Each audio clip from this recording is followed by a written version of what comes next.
한 주를 우리가 쉬고 다시 예배를 드리게 되었는데 어느 때보다 하여튼 이 예배가 간절하고 또 소중하다는 생각을 계속 하게 됩니다. 어쨌든 지금 세상의 어떤 그런 그 법이라든가 정부는 지금 코로나 바이러스로 인해서 국가 경제와 또 사태가 굉장히 심각하게 돌아가기 때문에 아주 엄격하게 그 예배하는 부분들을 단속한다고 하고 있습니다. 그래서 우리도 또 어느 때보다 기도하면서 또 국가에서 제정해 주신 그러한 방역의 절차를 잘 지키며 또 교회를 유지하는 것이 필요하다는 생각이 듭니다. 특별히 힘든 시간 우리가 흩어져 있지만 더욱더 말씀으로 이 마지막 시대를 해석하며 깨어서 각성하면서 이 마지막 시대를 잘 준비하면서 또 여러분의 신앙에 손해를 보지 않으면서 지나갈 수 있게 되기를 간절히 바라겠습니다.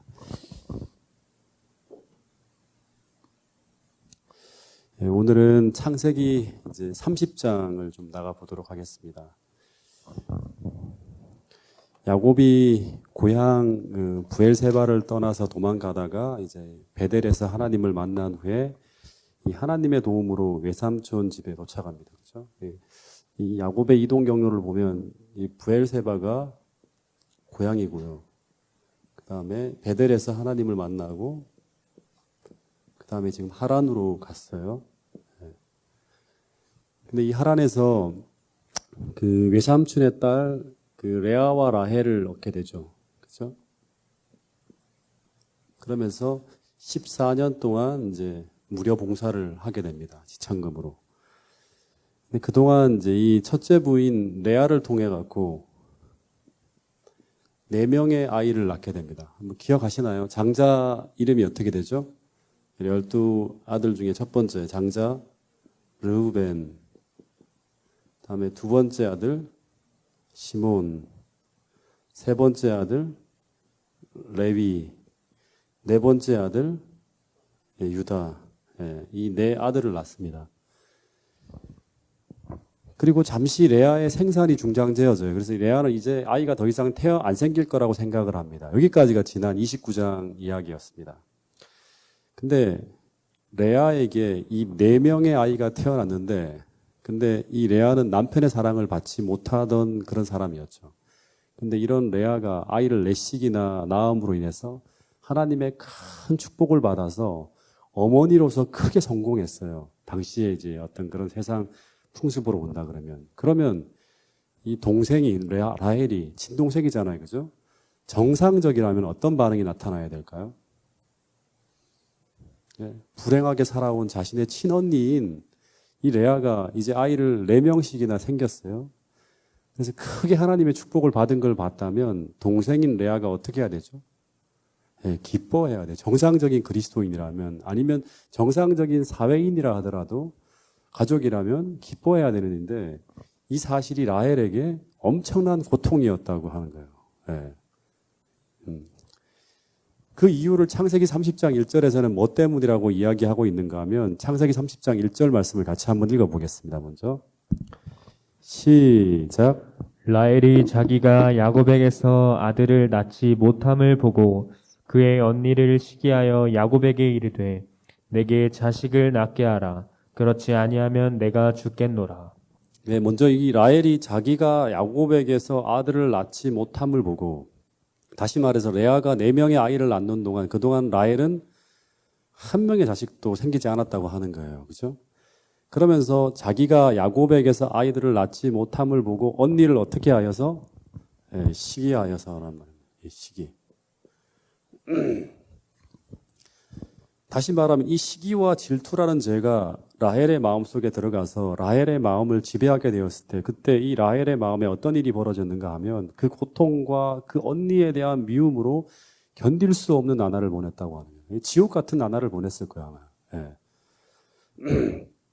그래서 1절에 보면 이 라헬이 언니에 대한 질투심 때문에 자기 남편 야곱에게 무슨 말을 하는가 하면 내가 지금 죽을 것 같다고 하는 거예요. 내게 자식을 낳게 하라고. 그렇지 않으면 내가 죽겠다고 하는 거예요.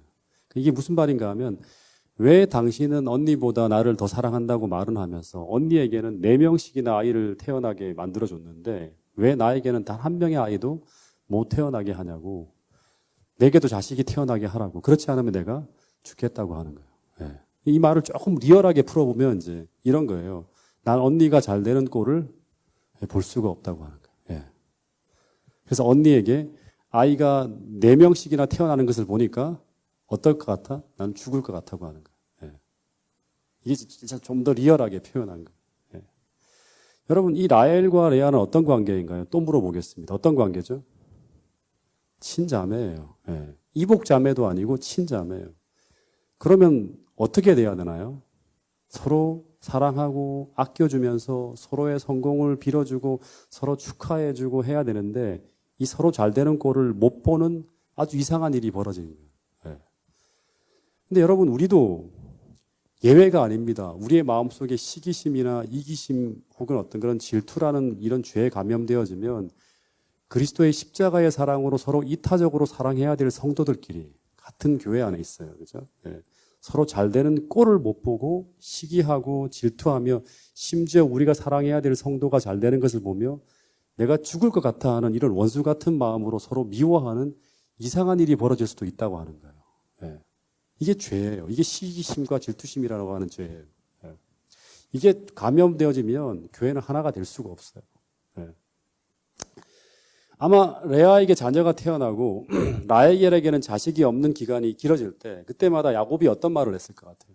이 사람은 베델에서 회심을 하고 이제 하란으로 간 거예요. 예. 그럼 어떤 말을 했을 것 같아요? 하나님께 기도하라고. 예. 내가 알기로는 나의 할머니 사라는 최소한 몇 년, 25년 결혼 생활을 한 후에 우리 아버지 이삭을 낳았다고. 그리고 우리 어머니 리브가도 몇 년 동안 기도했다?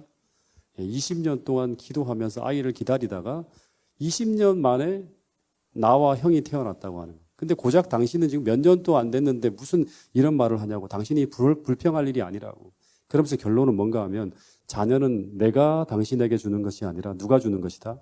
하나님이 주는 것이다. 그래서 기도하라고. 그래서 라헬이 정말 기도했을까요? 안 했을까요? 여러분 어떻게 생각하세요? 기도했을까요? 안 했을까요? 기도했을 거예요. 네, 처음에는 기도했을 거예요. 근데 그 기도가 어떤 기도였을까요? 여기 중요한 포인트를 또 하나 생각하게 되는데 그 기도가 어떤 기도였을 것 같아요? 네, 경쟁에서 이기기 위해서. 네.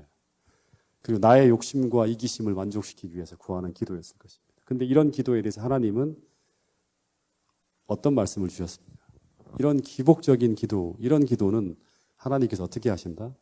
야고보서 4장 1절부터 3절에 보면 이런 말씀이 있습니다. 너희 중에 싸움이 어디로부터, 다툼이 어디로부터 나느냐. 그러니까 교회 안에 막 싸움과 다툼이 막 있는가 봐요. 너희 지체 중에서 싸우는 정력으로부터 나는 것이 아니냐. 서로 욕심 때문에 막 다투는 거예요.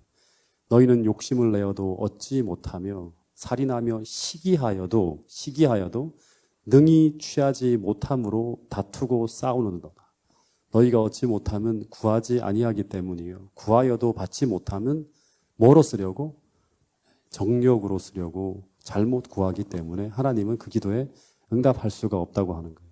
그래서 기도는 먼저 내 안에 담긴 이 질투심과 시기심을 회개하면서, 다시 말해서 기도는 먼저 이런 질투심과 시기심이라는 죄악의 감정을 하나님 앞에 내려놓으면서 시작하는 거예요.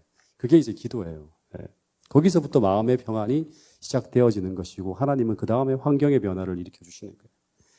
근데 이 라헬은 이 야곱이 기도하라고 해서 기도를 하는데 그런데 계속 레아의 뱃속에서 매해마다 어떤 일이 벌어집니까? 기도할 때마다 저쪽 내 배가 불러와야 되는데 그렇지 않고 어느 배가 불러오는 거예요. 이 레아의 배가 계속 불러오는 거예요. 그때마다 라헬의 마음에는 질투와 시기심으로 인한 고통이 점점 더 커지게 되었을 거예요. 만약 라헬이 기도로 하나님을 만나면서 성공적으로 기도하고 있었다면 그는 레아에게 아이가 태어날 때마다 그의 출산을 함께 기뻐하며 감사하는 기도를 드렸을지 몰라요. 여기서부터 이제 뭐예요? 환경은 변하지 않았지만 마음의 평안을 먼저 얻는 거예요. 변화가 일어나면서. 그러나 이런 시기심과 질투심은 결국 라헬의 기도를 멈추게 했을 것이고 결국 하나님을 붙잡는 그의 손을 놓게 해서 이 시기심과 질투심이 완전히 사로잡힘으로 말미암아 그의 뼈가 마르는 고통을 매해마다 겪고 있었을 거예요. 그게 이제 이런 나로 하여금 아이를 낳지 않으면 죽게 말하고 이런 어떤 한편의 한 줄의 글이 성경절에 있지만 이거는 수년에 걸친 어떤 그런 라헬의 고통을 말해주는 거예요. 매해마다 막 견딜 수 없었을 거예요. 이게 점점점 더 커지니까. 여러분 상상 한번 해보세요. 지금 레아는 라헬에게 어떤 잘못을 했죠? 여러분 한번 상상해 보세요. 지금 이 레아는 라헬에게 아무 잘못을 한 게 없어요. 네. 그죠? 그냥 아이만 낳고 있었어요. 근데 이 라헬은 무고한 레아를 무지무지 미워했을 거예요. 애가 태어날 때마다 너무너무 미운 거예요. 네. 마치 무고한 예수님을 바리새인들이 그토록 미워했던 것과 똑같은 거예요. 우리가 바리새인들을 미워하잖아요. 그런 잘못에 대해서. 네.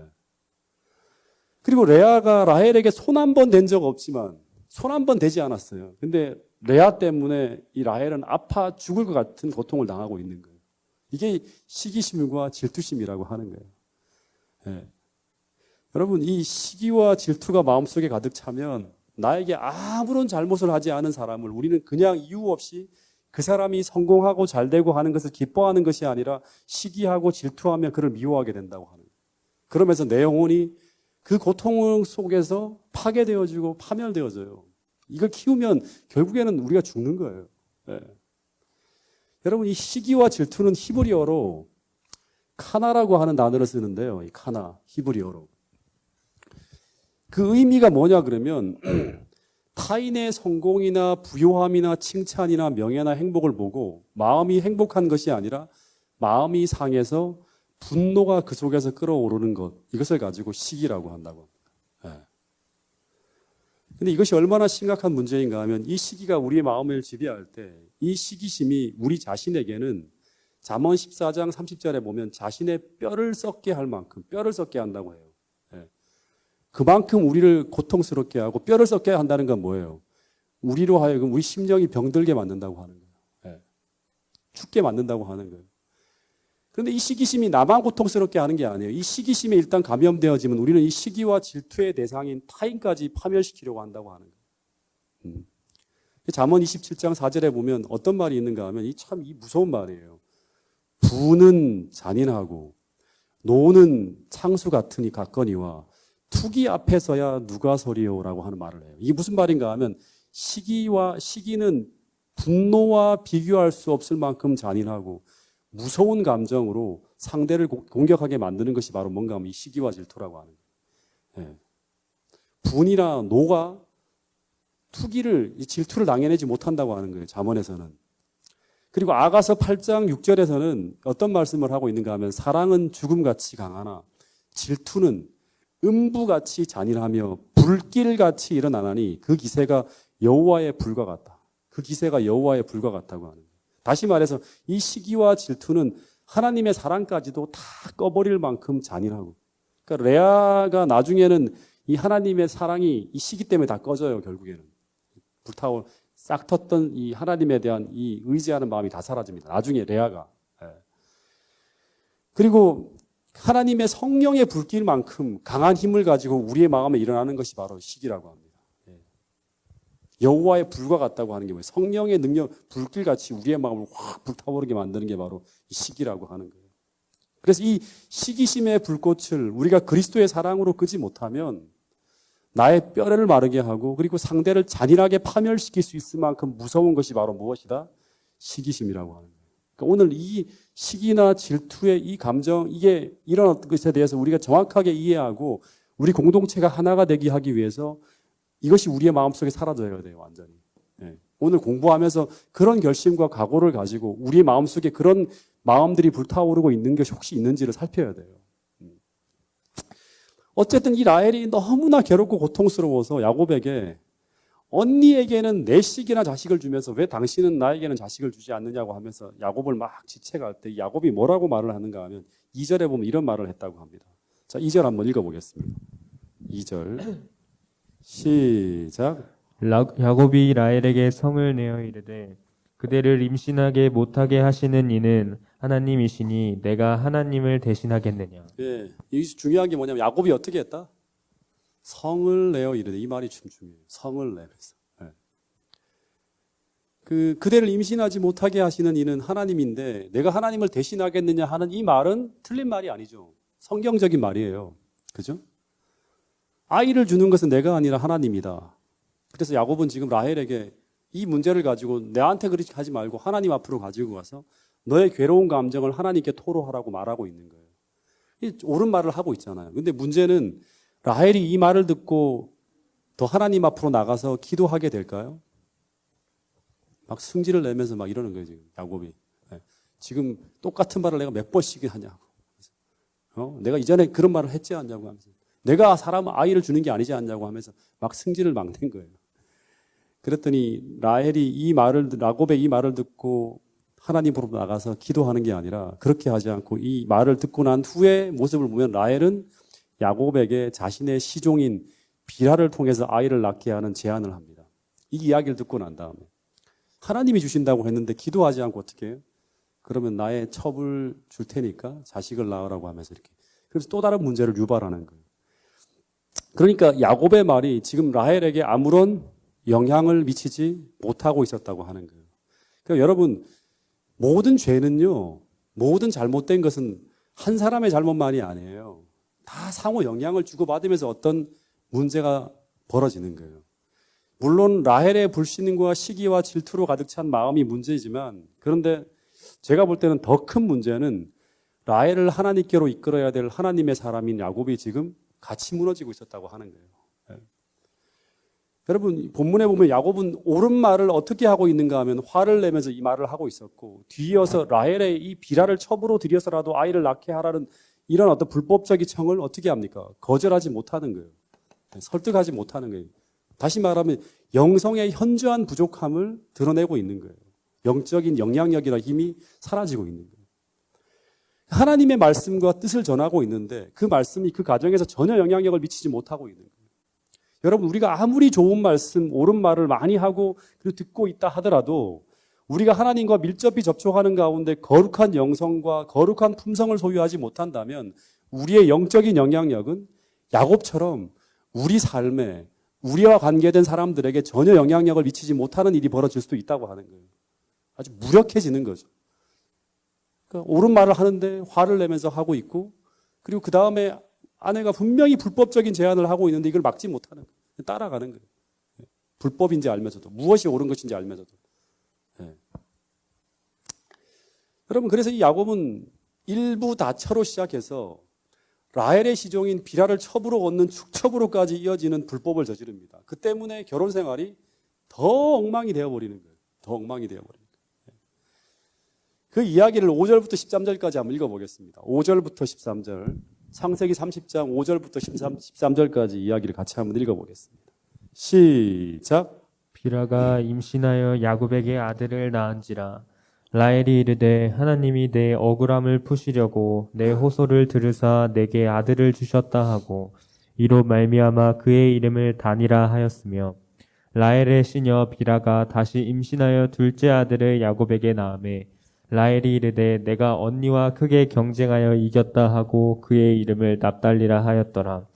레아가 자기의 출산이 멈춤을 보고 그의 시녀 실바에게 데려다가 야곱에게 주어 아내로 삼게 하였더니, 레아의 시녀 실바가 야곱에게서 아들을 낳음에 레아가 이르되 복되도다 하고 그의 이름을 가시라 하였으며, 레아가 시녀 실바가 둘째 아들을 야곱에게 낳음에 레아가 이르되 기쁘도다, 모든 딸들이 나를 기쁜 자라 하리로다 하고 그의 이름을 아셀이라 하였더라. 예. 이 5절에 보면 라헬의 시종인 비라를 통해서 야곱의 이제 5번째 아이가 태어납니다. 예. 5번째 아이의 이름이 뭐다? 이제 다 외워야 됩니다. 이 5번째 아이. 12지파는 이제 기본이니까. 예. 5번째 아이가 이름이 뭐죠? 이 비라에게 태어나는 첫 번째 아이. 여기는 레아고 여기는 이제 빌하입니다. 단이라고 하는 이제 아이를 이름을 지었다고 합니다. 예. 이 단이라는 이름은 혹시 기억하세요? 단. 많이 들어봤잖아요. 단. 단이라는 게 이름이 뭐예요? 뜻이? 다니엘은 그럼 뭔가요? 단하고 엘의 합성어잖아요. 다니엘. 하나님은 심판자시다. 하나님은 심판하신다. 하나님은 심판자이다. 단이라는 뜻은 심판이라는 뜻이에요. 심판. 단이라는 뜻. 그래서 이 라헬은 이 비라를 통한 아이의 출생이 언니보다 자신이 못한 여자가 아니라고, 다시 말해 하나님께서 자신의 억울함을 풀어주셨다고 하는 그러한 어떤 고백이 담긴 의미로 이 단이라는 이름을 지었어요. 참 놀랍죠. 근데 아이를 낳는 이 방법이 어떤 방법이다? 하나님 방법이 아니에요. 그죠? 불법적이고 하나님께서 인정하시지 않는 그릇된 방법으로 아이가 태어났는데도 불구하고 그는 이 아이를 낳아야 한다는 욕망, 다시 말해서 언니를 이겨야 한다는 이 욕망이 모든 불법적인 수단을 감행하도록 만들어요. 그리고 그 결과 이거 하나님이 하신 거 아니잖아요. 근데 하나님께서 자신의 억울함을 풀어주셨다는 이야기를 하고 있는 거예요. 오늘 우리가 잘못되잖아요. 이런 시기심과 질투심, 죄악으로 가득 찬 마음으로 살아가고 있으면 교회를 다니면서 온갖 불법과 하나님이 원하지 않는 방법으로 살아가고 있으면서도 불구하고 하나님께서 이 모든 걸 하셨다고 하는 이상한 어떤 이야기를 계속하면서 사람들에게 신앙이 잘못된 어떤 신앙의 모본을 사람들이 계속 보여줄 수 있다고 하는 거예요. 네. 여러분, 지금 라헬은 하나님을 의지하고 있지 않습니다. 그리고 이 결과는 하나님이 주신 도우심과 축복의 결과라고 말할 수 없는 그러한 결과들을 계속 보고 있어요. 근데도 그렇게 말하고 있다고 하는 거예요. 네. 그 다음에 단의 출생 후에 두 번째, 여섯 번째, 야곱에게 여섯 번째고 비라에겐 두 번째 아이가 태어납니다. 근데 그 여섯 번째 아이의 이름이 뭐라고 하는가 하면 납달리라고 지어요. 근데 여러분, 이 이름 하나하나가 다 의미가 있어요. 네. 근데 이 납달리라는 이름의 의미는 뭔가 하면 언니와 싸워서 이겼다. 이런 거예요. 언니와 싸워서 이겼다. 이 납달리라고 하는 이름은 뭔가 하면, 의미는 뭔가 하면 나의 씨름이라는 뜻이에요. 나의 씨름. 나의 싸움이라는 뜻이에요. 나의 싸움. 그러니까 라헬의 온통 관심은 뭐다? 언니와의 씨름이에요. 언니와의 싸움에 온통 집중되어 있는 거예요. 반드시 내가 이겨야 되고 내 인생에서 승리해야 될 대상이 누구다? 언니예요, 언니. 예. 여기서 지면 불행해진다고 하는 거예요. 예. 이 시기심이 이렇게 사람을 무섭게 만드는 거예요. 예. 예. 여러분, 우리가 신앙인으로 살면서도 이런 이상한 어떤 그런 일을 할 수 있어요.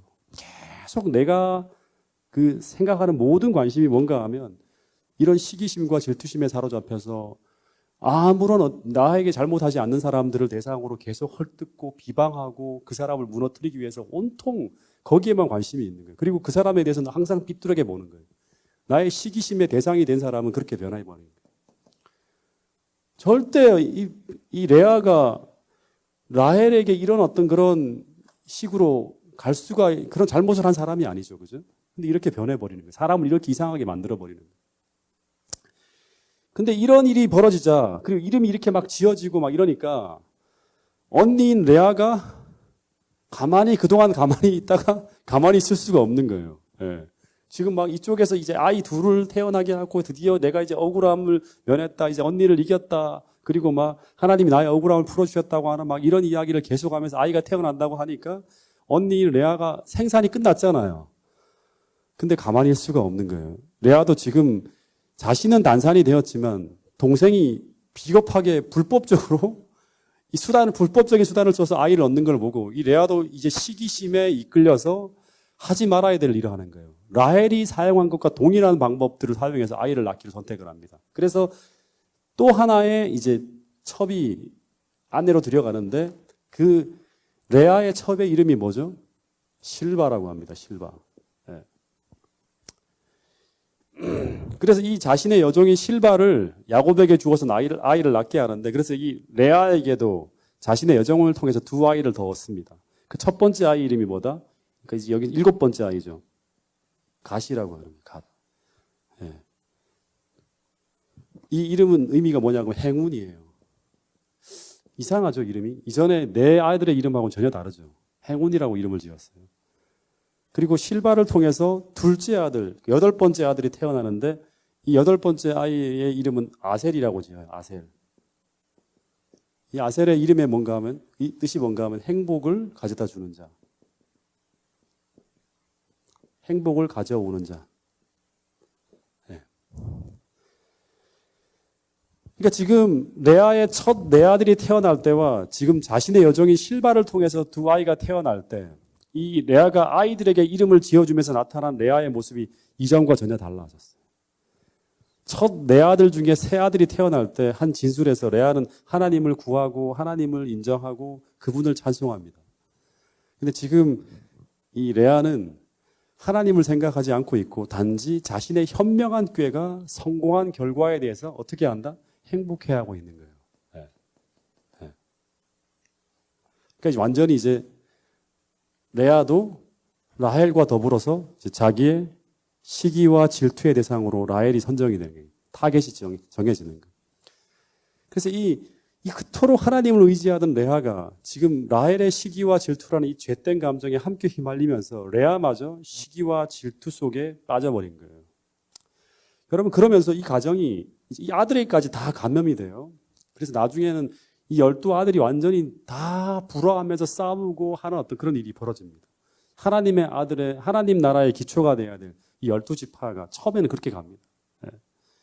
여러분, 근데 조금 더 보면 지금 여기서 이제 시기와 질투에 대한 죄에 대해서 계속 제가 얘기를 하고 있는데, 여러분, 이 시기와 질투는 어디에서부터 시작되어졌죠? 하늘에서부터 시작되어졌죠. 하늘. 실제 최초의 죄가 드러나는 것이 이 시기심이라는 감정에서부터라고 성경은 이야기하고 있습니다. 하나님 보좌의 곁에 있던 이 덮는 그룹에 속한 루스벨이라는 천사가 사단으로 변해버리게 된 것이 바로 뭔가 하면 성경과 구조화신자를 보면 이 사단은 누구를 시기했죠? 네, 하늘의 신성의 제2인자인 예수 그리스도에 대한 시기심 때문에 천사가 사단이 되어버리는 거예요. 네. 그래서 사단은 타락한 이후에 자기 시기심을 모든 사람들의 마음에 심어서 모든 인간들도 전부 다 자기처럼 변해가도록 만들어요. 네. 실제로 지금 이런 일이 벌어지고 있어요. 우리의 마음 속에는 이기심이라는 게 존재하면 동시에 시기심이 우리의 마음 속에 분명히 존재하게 돼요. 이걸 잘마다 점검하고 그것을 버리기 위해서 새벽마다 기도하고 하나님 앞에 통회하지 않으면 우리는 불행한 감정에 늘 시달리게 돼요. 네. 여러분, 근데 이 시기심이 처음부터 그렇게 잔인하게 변하는 건 아니에요. 시기심은 우리가 방치하면 우리 마음속에 자라나는 거예요. 처음에는 이제 이 시기심에 대해서 연구한 어떤 학자의 글을 보니까 처음에는 남이 가진 것을 부러워하면서 이제 나도 가졌으면 하는 마음이 시작되는데요. 이 시기심이라는 게. 근데 더 나가게 되면 이 시기심은 상대방이 안 가졌으면 하는 마음으로 발전한다 그럽니다. 예. 그러다가 더 나가게 되면 상대방을 미워하고 증오하게 되는 마음으로 무섭게 변한다고 합니다. 이 마음이 커지기 전에 잡아야 돼요. 커지기 전에. 예. 근데 성경을 읽어보면 대부분의 역사를 망치고 개인의 인생을 망쳐버리는 것의 시작이 바로 뭔가 하면 이 시기심이라고 성경은 이야기하고 있습니다. 정말 중요한 거예요. 우리가 사람들에게 이제 이 시기심이라고 하는 게 되게 치사하잖아요. 되게 지저분한 마음이잖아요. 그래서 우리는 이걸 철저하게 숨기려고 그래요. 그래서 어떤 사람이 미워지게 되면 이 시기심의 대상이 되면 그 사람을 자기가 미워하는 이유가 시기와 질투심이 아니라 다른 얘기를 해요. 이 사람이 어떻게 잘못되었고 어떻게 잘못됐기 때문에 내가 저 사람을 미워한다고 하면서 온갖 핑계를 다 대요.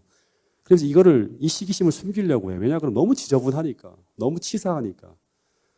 근데 실제로는 그 마음의 깊은 근원에 들어가 보면 그 사람이 그렇게 잘못한 게 아니고 실제로는 나의 시기심 때문이라고 하는 거예요. 이거 끝없이 감추려고 해요. 그리고 이게 대수롭지 않은 것처럼 생각을 해요. 이 시기심은. 언제라도 내가 빠져나올 수 있다고 생각을 하면 가볍게 생각한다고 하는 거예요. 근데 여러분 성경을 읽어보면 성경의 대부분의 역사를 망치고 개인의 인생을 망쳐버리는 것의 시작이 바로 시기심이라고 하는 거예요. 그리고 오늘날 이 대한민국 한국교회를 하나가 되지 못하게 하고 늦은 비성경의 역사를 막는 것 중에 하나가 어떻게 보면 이 시기심과 이기심이라고 하는 어떤 그런 것에서 우리 교회가 하나가 되지 못하고 있다고 저는 생각을 해요. 네. 다 경쟁 관계고 변해버리고 교회 간에도 그렇고 성도들 간에도 그렇고. 여러분, 처음에 가인이 아벨을 죽인 것의 시작이 뭐 때문이죠? 가인도 제단을 쌓고 아벨도 제단을 쌓았는데 가인의 제단에는 불이 내려오지 않고 아벨의 제단에만 불이 내려오는 것 때문에 아벨을 시기하는 것에서부터 시작되었어요. 이게 살인으로까지 번지는 거예요. 그러니까 무서운 거예요. 이 시기심이. 근데 이 시기심이 그의 마음속에 계속 자라나게 될 때 이것을과 더불어 싸우지 않고 그것을 자라나게 계속 그걸 따라가는 거예요. 그래서 계속 동생을 비방하고 미워하다가 마침내 동생을 죽이는 잔인한 살인으로까지 몰고 간 것이 바로 뭐다? 시기심이라고 하는 거예요. 예. 그리고 나중에 이제 이 12아들 중에서 요셉의 형들이 자신에게 아무런 잘못도 하지 않은 동생 요셉을 산채로 구덩이 속에 도시락을 가지고 온 동생이에요. 고마운 동생을 어떻게 하죠? 산채로 물구덩이 속에 물도 없는 그 구덩이 속에 집어넣어 죽이려고 하다가 결국 이집트에 팔게 되는데, 근데 그 형들이 요셉을 그토록 미워하고 그토록 증오하게 만든 것이 무엇 때문인가 하면, 무엇 때문이라고 하죠? 동생의 잘못된 행동이 아니라 그 동생을 아버지가 더 사랑하는 가운데서 생겨난 이 시기하고 질투하는 그 감정에서 그런 무시무시한 죄악이 시작되었다고 하는 거예요. 네. 그래서 또 하나, 자기의 유능한 부하이자 충신이었던 이 다윗을 평생 죽이기 위해서 평생 다윗의 목숨을 노리고 제거하는 일에 평생을 바쳤던 사람이 있어요. 평생 다윗 하나 잡으려고 평생을 헌신한 사람이 있어요. 국가 재정이고 국가의 모든 어떤 행정이고 다 마비시키고. 누구죠? 사울이죠. 그죠? 예. 근데 이 사울이 다윗을 그토록 미워하게 만든 이유가 뭐죠? 다윗이 모반을 일으켰나요?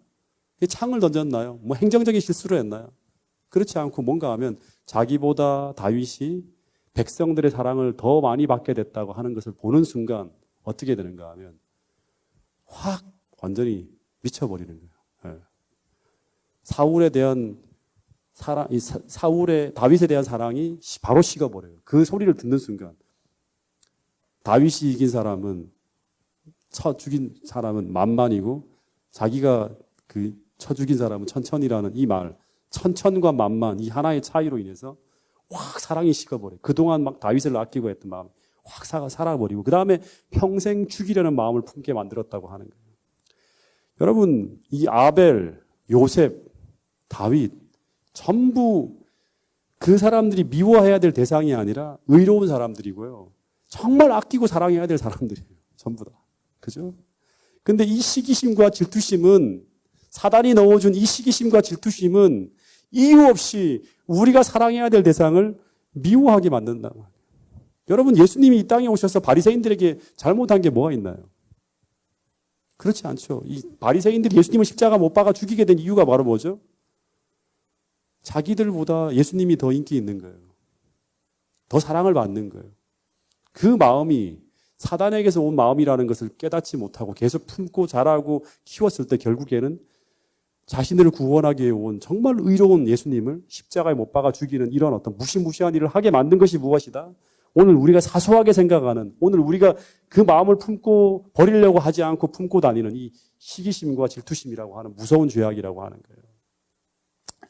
여러분, 그래서 오늘 우리의 마음이 그리스도와 멀어지게 되고, 그래서 우리의 마음 속에 사랑이 메마르게 되고, 그리고 그 속에서 시기심이 들어와서 우리의 마음을 지배하게 되면 오늘 우리도 선한 아벨과 요셉과 의로운 다윗을 파멸시키고 그들을 죽이기 위해서 평생 길길이 날뛰는 이런 미친 사람이 될 수도 있다고 하는 거예요. 여러분, 정말 그럴 수 있어요. 예.